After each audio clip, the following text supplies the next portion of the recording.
Good morning, my dear students. In this class, I am going to discuss about the topic nuclei.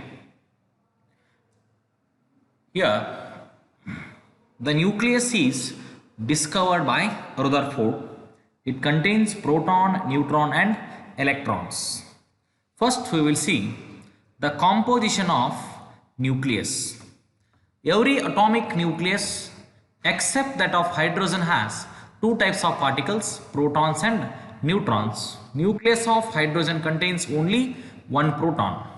Proton, it is a fundamental particle with a positive charge 1.6 into 10 to the power of minus 19 coulomb, and it has a mass 1.67 into 10 to the power of minus 27 kg.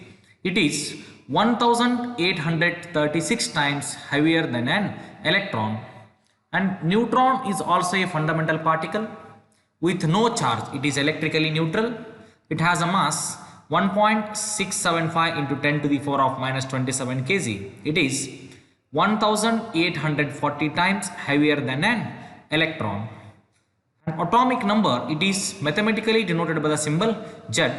The number of protons present in the nucleus of an atom is called atomic number, and mass number, it is mathematically denoted by the symbol A, and sum of the number of protons and number of neutrons in the nucleus is called mass number, that is A equal to Z plus N, and atomic mass in it, it is the 1/12th of actual mass of one atom of carbon. 1 AMU is equal to 1/12 into 12 divided by 6.023 into 10 to the power of 23 gram. Here the 6.023 into 10 to the power of 23 gram, it is the value of Avogadro number. You get one atomic mass in it is equal to 1.66 into 10 to the power of minus 27 kg. The mass of proton in terms of kg is 1.67 into 10 to the power of minus 27 kg.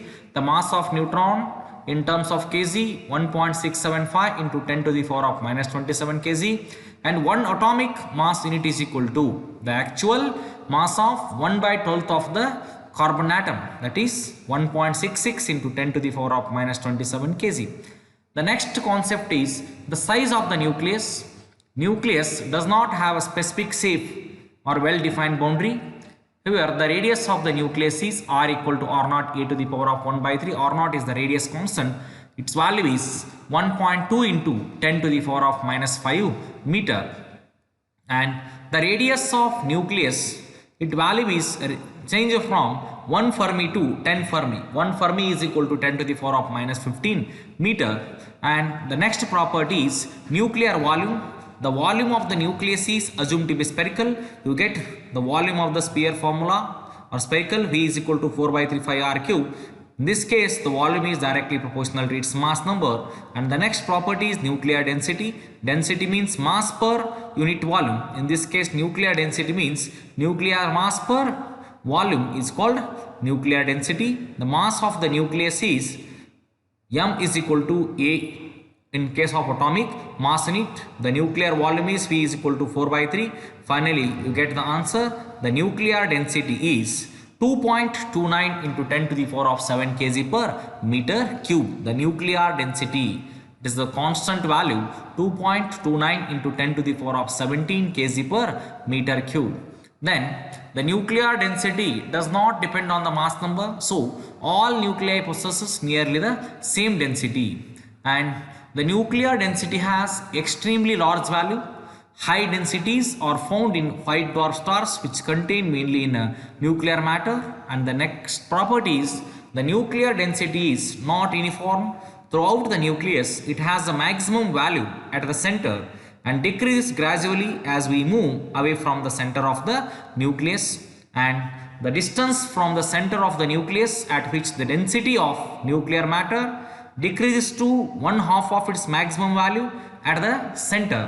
And the next concept is Einstein mass energy relation. It is very important concept.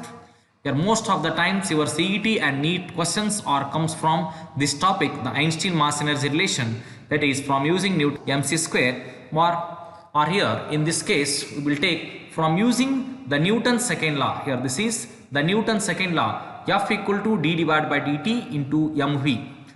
F is equal to mv. V is equal to dv divided by dt means acceleration. You get F equal to ma.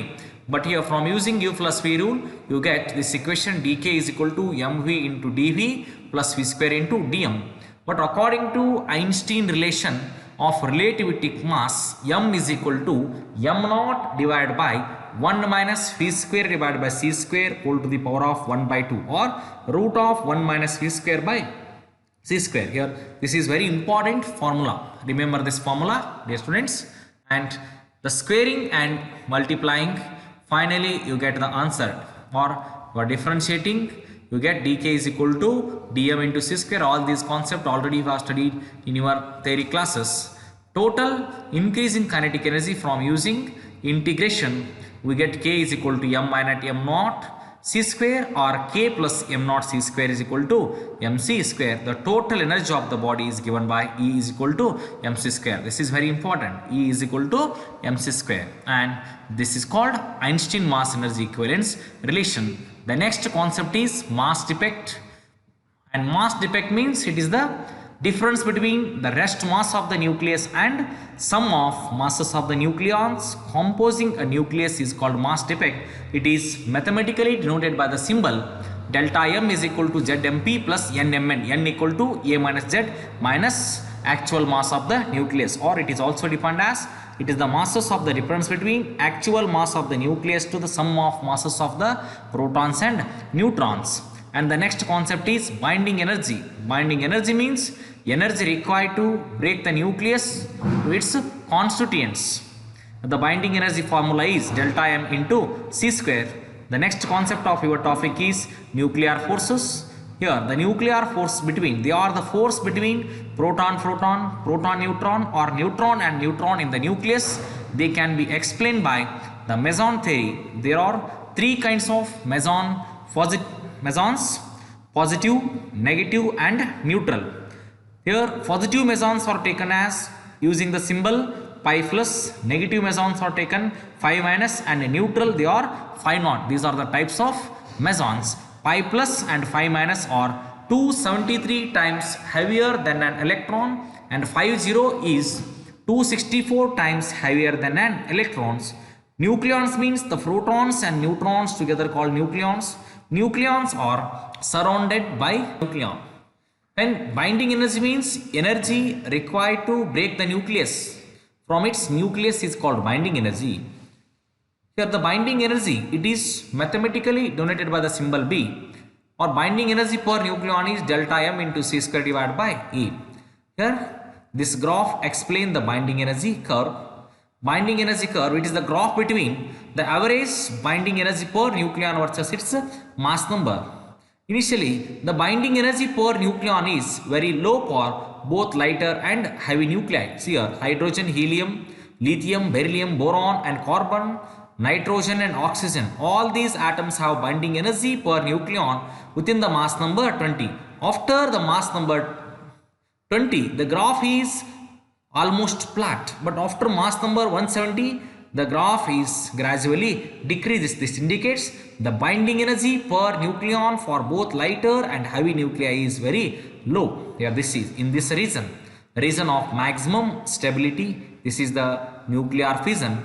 This is nuclear fusion. In this case, the nuclear fusion takes place, but in this case, the nuclear fission takes place. Here at this region, or nuclear fusion will take place. Fusion means two lighter nuclei combine to form a one heavy nucleus. But at this region, the heavy element bombarded with a nucleus, they are splits up into two or more than two smaller fragments. In this case, nuclear fission reaction takes place.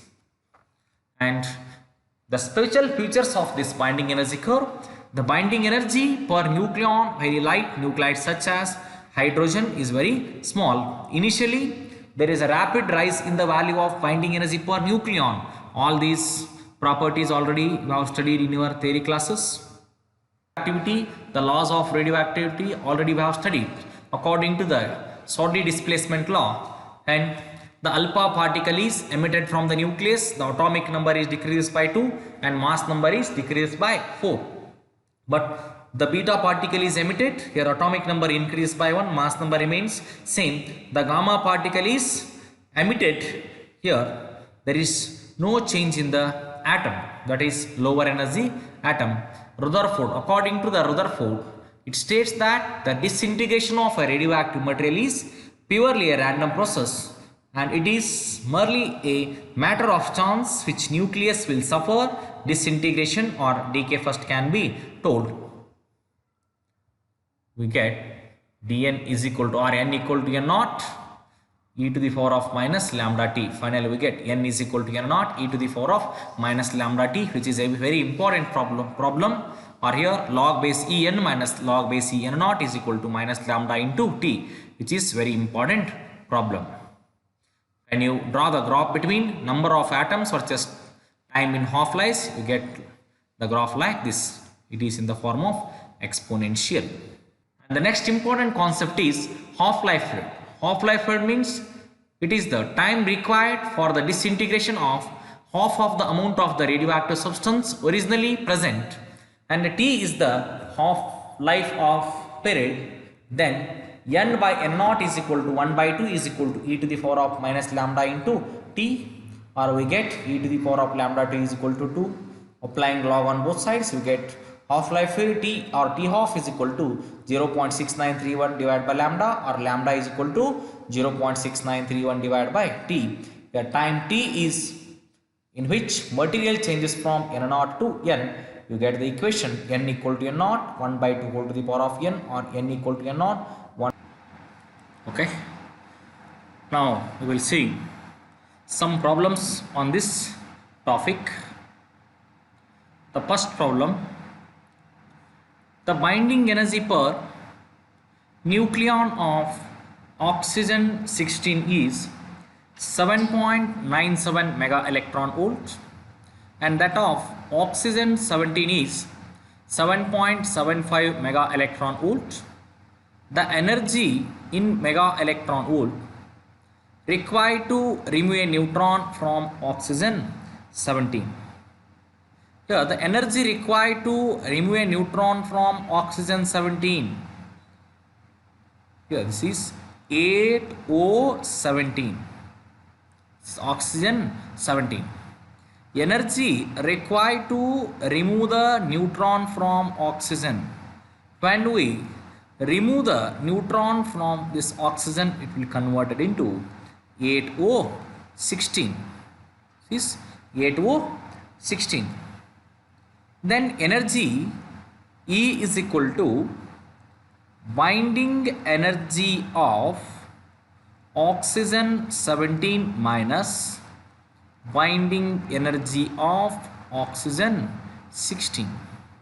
Here the binding energy delta m into c square, or it is in the form of mega electron volt. Binding energy of the oxygen, the mass is 17 into 7.75 minus binding energy of this oxygen, that is 16 into 7.97, 17 into 7.75, 17 into 7.75, nearly we get the answer 131.75 minus 16 into 7.97, we get 127.52.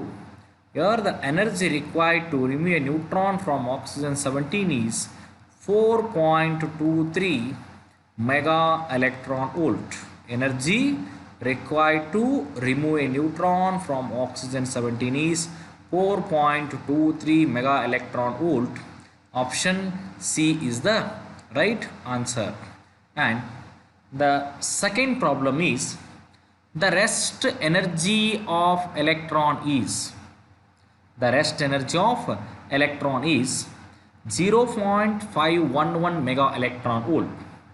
The electron is accelerated from rest to a velocity 0.5 c.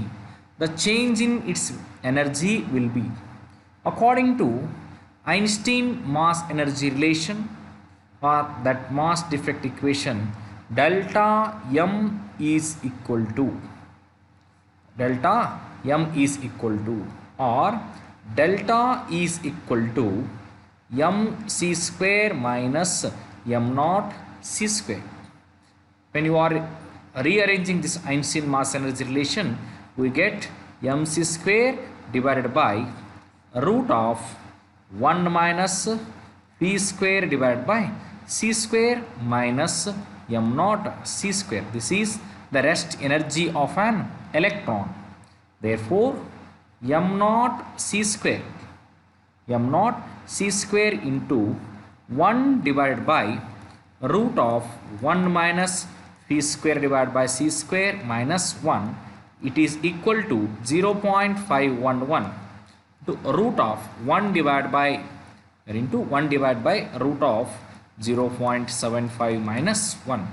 When you are going to calculate the equation, the energy or change in its energy will be, that is delta E is equal to 0.79 mega electron volt. Here solve this value, try to solve yourself. The exact answer will come, option C is the right answer, 0.079 mega electron volt. And the third problem is, a heavy nucleus at rest breaks into two fragments which fly off with velocities in the ratio 8:1, the ratio of radii of the fragments. Consider this is a heavy nucleus, it has a mass m. Heavy nucleus at rest. At rest means the velocity v is equal to 0. Breaks into two smaller fragments. This is the fragment 1 m1 and another fragment is m2. It is moving with the velocity v1 and it is moving with the velocity v2. Velocities in the ratio, that means v1 by v2 is equal to 8 divided by 1, the given problem or the given value. Here velocities in the ratio. Now I am going to calculate the radii of the fragments is. The radii of the fragments is, suppose v1 divided by v2. According to the law of conservation of momentum, we know m1 v1 plus m2 v2. Therefore, v1 by v2 is equal to 8 by 1. It is equal to m2 divided by m1. m2 divided by m1. But also we know that r is directly proportional to cube root of its mass number. Here the ratio of the radii of that fragment is, that is r1 by r2. r1 by r2 is equal to a1 divided by a2 whole to the power of 1 by 3 or cube root. a1 divided by a2, a1 mass number 1, it is in the ratio of 1 by 8. We get 1 by 3. The cube root of 1 by 8 is 1 by 2. The option A is the right answer. And then the fourth problem is, for uranium nucleus, how does its mass vary with volume? How does its mass vary with its volume? Since the nuclear density is constant, the nuclear density is constant. Density means mass per unit volume. It is same for all the nuclei. That's why the exact answer is, the mass is directly proportional to volume. For uranium nucleus, the mass is directly proportional to its volume. Option A is the right answer. And the next problem is, the rest mass of an electron as well as that of positron. Electron, it is the positively charged, electron is a negatively charged, positron is a positively charged. The rest mass of an electron as well as that of positron is 0.51 mega electron volt. When an electron and positron are annihilated, here this problem is based on the applications of or uses of Einstein mass energy relation, annihilation of matter or pair production. Here this problem is based on the pair production. When an electron and positron are annihilated, they produce the gamma radiations. Yes. When electron and positron annihilate, they produce gamma rays of wavelength. Now, here the electron and positron annihilate. Now, I am going to calculate the wavelength when it is annihilate. Lambda is equal to Hc divided by E total. E total means energy total. H value, that is 6.6 into 10 to the power of minus 34 into 3 into 10 to the power of 8 speed of light divided by total energy. Here the 0.51 for electron and 0.51 for positron into 10 to the power of 6. This is for mega electron volt. Converted into joule, you get 1.6 into 10 to the power of minus 19. This value, it is in the order of mega electron volt. The SI unit of energy is joule. We get this value. Then 6.6 into 3, that is 6 into 3 18, 6 into 3, that is also 18. We get 19.8 into 10 to the power of minus 26 divided by 0.51 plus 0.51 into 1.6, that is 1.632 into 10 to the power of minus 13. Then 19.8 divided by 1.632, we get 12.13 into 10 to the power of minus 13, or 1.21 into 10 to the power of minus 12 meter, or converted into angstrom, we get lambda is equal to 0.012 angstrom. Angstrom means 10 to the power of minus 10. The option A is the right answer. Option A is the right answer. And the next problem is the half-life of a radioactive radon. The half-life of a radioactive radon is 3.8 days. The time at the end of which 1 by 20th of the radon sample will remain undecayed is. Here in this problem we have given log base 10 E is equal to 0.4343. The half-life of radioactive radon is 3.8 years, but we know the formula from using the law of radioactivity. We know N is equal to N naught e to the power of minus lambda into T. But given value is N by N naught is equal to, it is in the form of 1 by 20th, and lambda is equal to, that is 0.6931 divided by the time period is 3.8 days. Therefore, here we get 20 is equal to exponential to the power of 0.6931 into t divided by 3.8. When you are going to take the log on both sides, we get log 20 is equal to 0.6931 into t divided by 3.8 into log base 10 into e. Log base 10 into e. Or log 20 value is, here the log 20 value, log 2 value is 0.3010, log 20 value is 1.3010 is equal to 0.6931 into t into log base 10 e value. It is already given here, that is 0.4343 divided by 3.8. Therefore, t is equal to 16.5 days. We get this value, t is equal to 16.5 days. The option B is the right answer. And the next problem, from a newly formed radioactive substance, half-life is 2 hours. Half-life is 2 hours. The intensity of radiation is 64 times the permissible safe level.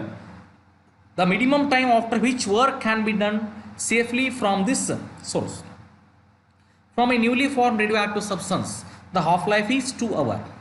Here, from using this formula, N by N naught is equal to 1 by 2 to the power of N. 1 by 2 to the power of N. Here it is equal to the intensity of radiation is 64 times the possible safe level.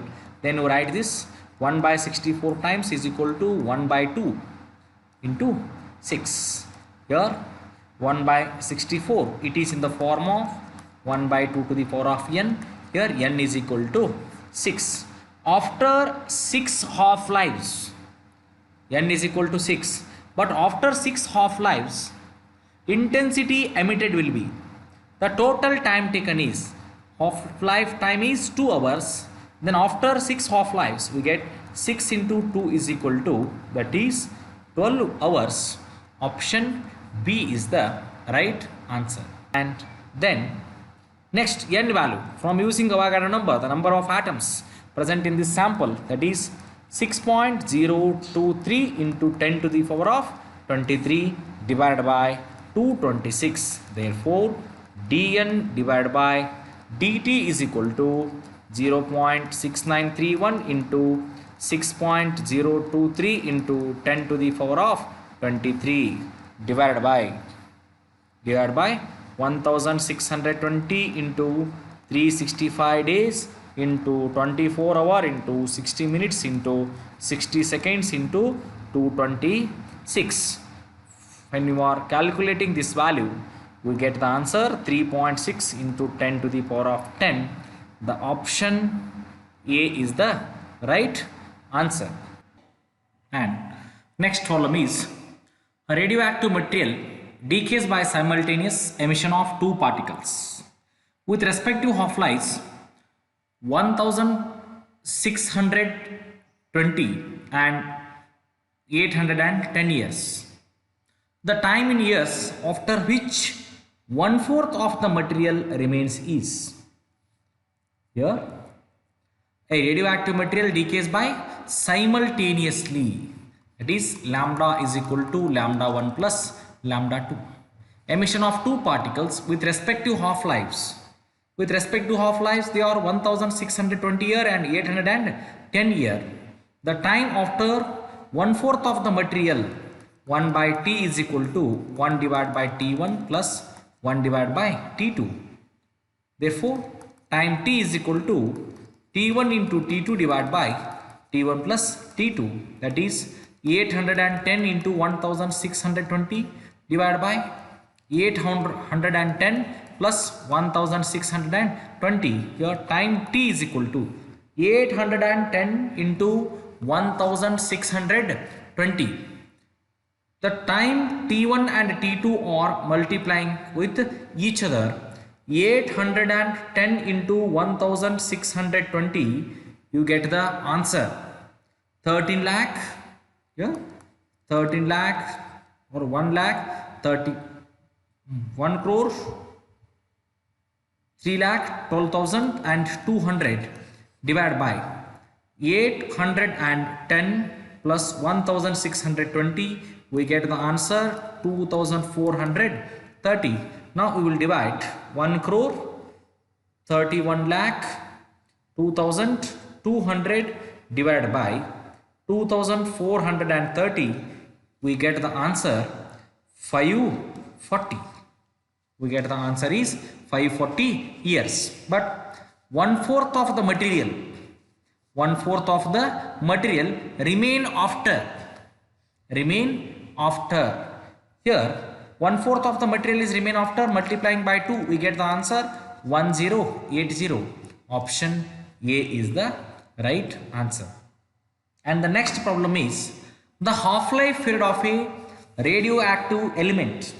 The half-life period of a radioactive element X is same as the mean life of another radioactive element Y.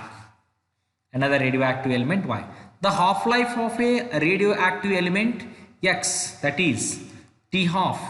The half-life of a radioactive element X is same as the mean life of another element. Mean life means that is T mean. Mean life of another radioactive element Y. The half-life of a radioactive element X, D half is equal to X. Same as means that is equal to mean life of another radioactive element Y. Initially, both of them have the same number of atoms. Initially, both of them have same number of atoms. But here, the expression for the half-life is 0.693 divided by lambda for this element X. But the expression for the mean life is that is 1 by lambda Y. Therefore, the wavelength of X is equal to here 0.693 into lambda Y, or lambda X is less than lambda Y. After the decay after the decay, that is lambda into n, decay process lambda into n, initial number of atoms of both are equal, but here in this case after the decay lambda y is greater than lambda x, therefore y will decay that at a faster rate than x. That's why the option C, y will decay at a faster rate than x. Option C is the right answer. Option A is x and y have the same decay rate initially, but here in the given question initially both of them have the same number, then after that y will decay at a faster than x. Y will decay at a faster than x. The option D is also wrong. D is also wrong. The option C is the right answer. Lambda y is greater than lambda x. And the next problem is, a radioactive nucleus undergoes alpha emission. Radioactive nucleus undergoes alpha emission to form a stable element. To form a stable element, what will be the recoil velocity of a daughter nucleus? Suppose if you consider this is a radioactive nucleus. This is radioactive nucleus. Initially it is at rest. When it is undergo disintegration, daughter nucleus is formed. A radioactive nucleus undergoes alpha emission to form a stable element. What will be the recoil velocity of daughter nucleus? Recoil velocity. This is the recoil velocity phi dash. This is m dash. Alpha particle means that is a minus 4 plus. It is have certain mass which is equal to alpha particle means the mass of the alpha particle is equal to 4 phi. According to the law of conservation of linear momentum, we get 4 phi is equal to a minus 4 into phi dash. Here it moving with the recoil velocity phi dash and mass number decreases by 4 due to alpha emission. Here it is also moving with the velocity phi. Now we get phi dash is equal to 4 phi divided by a minus 4. Phi dash equal to 4 phi divided by a minus 4. The option A is the right answer. 4 phi divided by a minus 4. And the next question is, half-life of a radioactive substance. Half-life of a radioactive substance is 20 minutes. Difference between the points of the time when it is 33% disintegrated and 67% disintegrated. The half-life of a radioactive substance is 20 minutes. Difference between points of time when it is 33% disintegrated and 67% disintegrated, but the time period is same. We know that lambda is equal to 0.693 divided by t half. Here 0.693 divided by half-life, that is 20 minutes. We get the answer 0.03465. Now time of decay, that is t is equal to 2.303 divided by lambda log n naught divided by n. Here time for the first substance when it is time for the first disintegrated, that is 33%, T1 is equal to 2.303 divided by lambda value is 0.03465 into log n naught divided by n. N naught divided by n, that is 100 divided by 67%. We get 11.6 minute.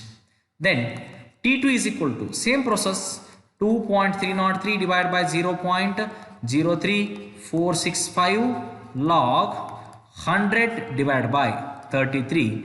We get 32 minute. Difference between the points of time. Now the time difference between these 2 points, T1 minus T2 or T2 minus T1, 32 minus 11.6, nearly we get 20.4, but here it is approximately value is 20. The option B is the right answer. And the next problem is two radioactive materials. Two radioactive materials X1 and X2. X1 and X2 have decay constant 10 lambda and lambda respectively. If initially they have the same number of nuclei, then the ratio of the number of nuclei X1 to the X2 will be 1 by exponential after a time. Again using from radioactive decay law, for this case N1 is equal to N naught e to the power of 10 into lambda T for the first case, and for the second, for the first case it is decay constant 10 into lambda, that's why I write here minus 10 into lambda. Then N2 is equal to N naught e to the power of minus lambda into T. Therefore, N1 divided by N2 is equal to 1 by E, it is equal to 1 by E, or it is equal to exponential to the power of minus 1. Or here exponential to the power of minus 10 lambda plus lambda. It is e to the power of minus lambda into minus 9 lambda into T. Therefore, T is equal to 1 divided by 9 lambda. T is equal to 1 divided by 9 lambda. Option D is the right answer. And the next question is, after 280 days, the activity of a radioactive sample is, 6,000 dps, days per second. The activity reduces to 3000 dps after another 140 days. The initial activity of the sample in dps, here the activity of the radioactive sample reduces to half in 140 days. Therefore, the total half-life of the sample is 140 days. 280 days is its 2 half-lives. So before 2 half-lives, its activity is, 2 square into present activity. Therefore, initial activity is equal to 2 square into present activity is 6000 dps. Now 2 square into 6000, that is 4 into 6000, 6000 into 4, 6 into 4, 24 dp. Yes, option D is the right answer. And the next question is, an atomic power nuclear reactor. An atomic power nuclear reactor can deliver 300 megawatt. 300 megawatt. This is 300 megawatt. The energy released due to fission of each nucleus of uranium-238 is 170 mega electron volt. The number of uranium atoms fissioned per hour will be. In this nuclear reactor, it delivers 300 megawatt, but energy released due to the fission reaction. Of each nucleus of uranium-238 is 170 mega electron volt. We know that power P is equal to Ne divided by T.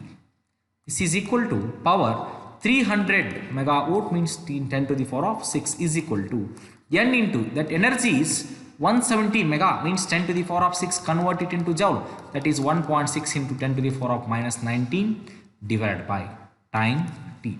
The number of uranium atoms fission per hour will be, that is N by T, number of atoms per second, therefore is equal to 1.102 into 10 to the power of 19. When you are calculate this value, you get 1.102 into 10 to the power of 19. The number of atoms per hour, that is number of atoms per hour 1.102 or 1.02 into 10 to the power of 19 into per hour, that is 3600 minutes.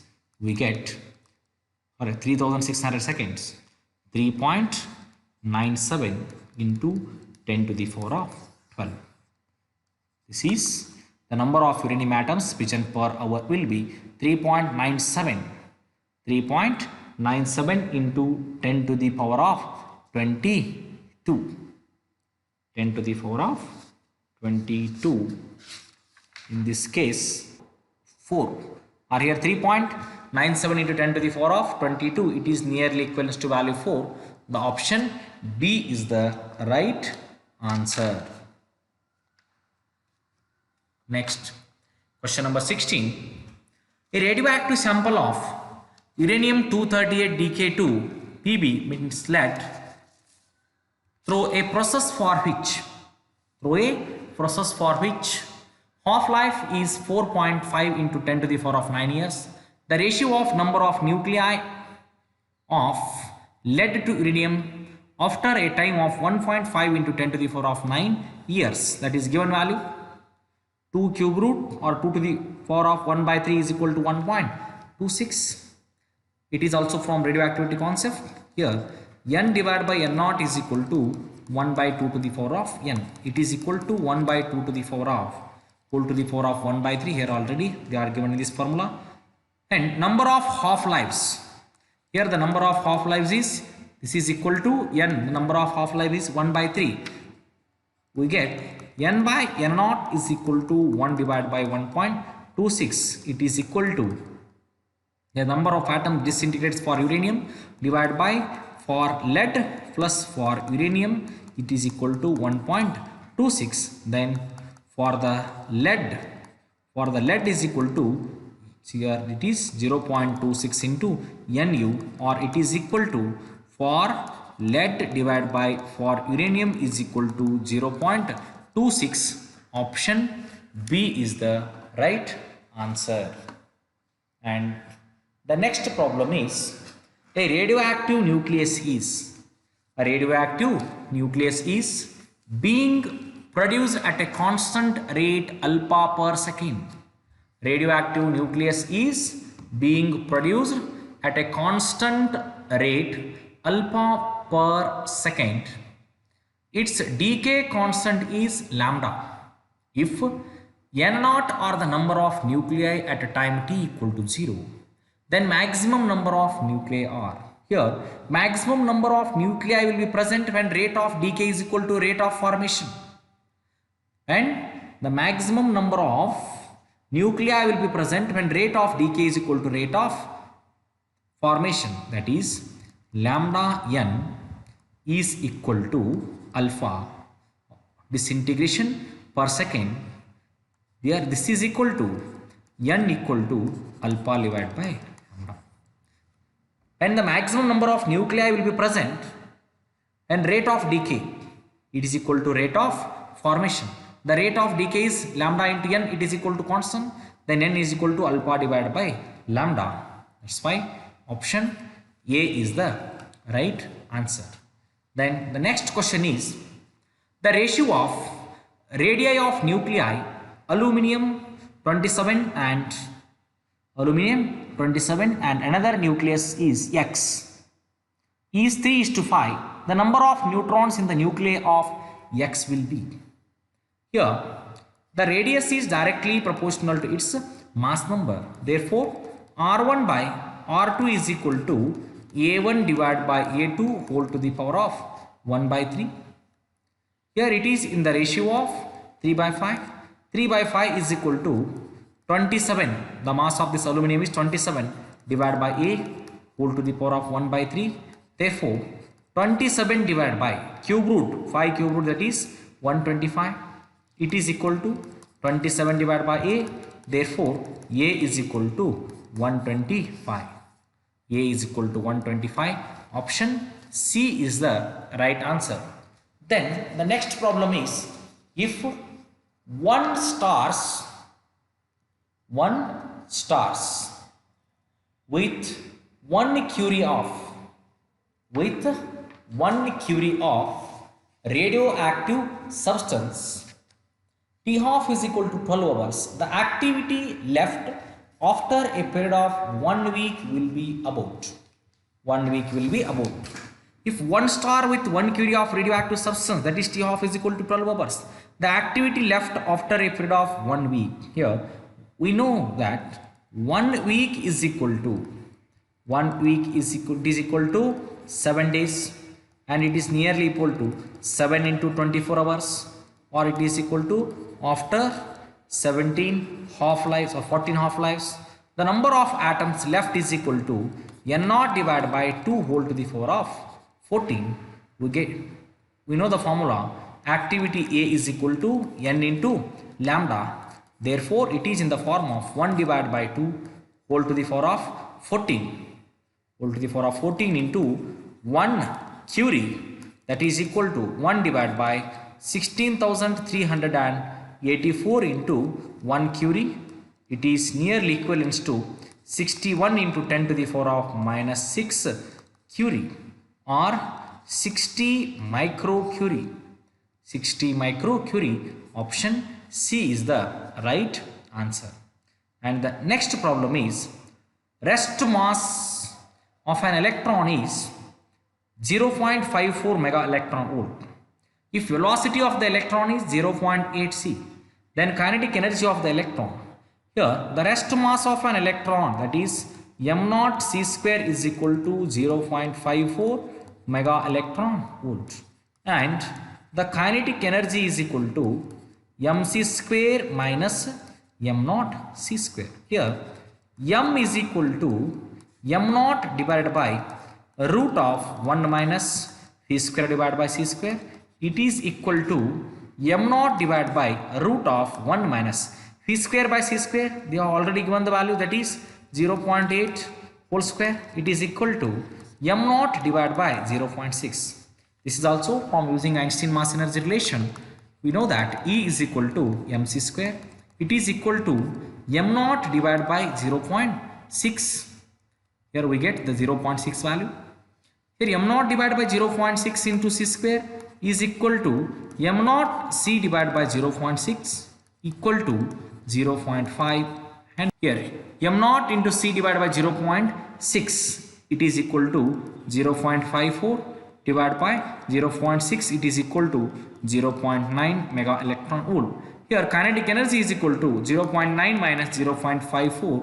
Easily we get the answer 0.36 mega electron volt. The option A is the right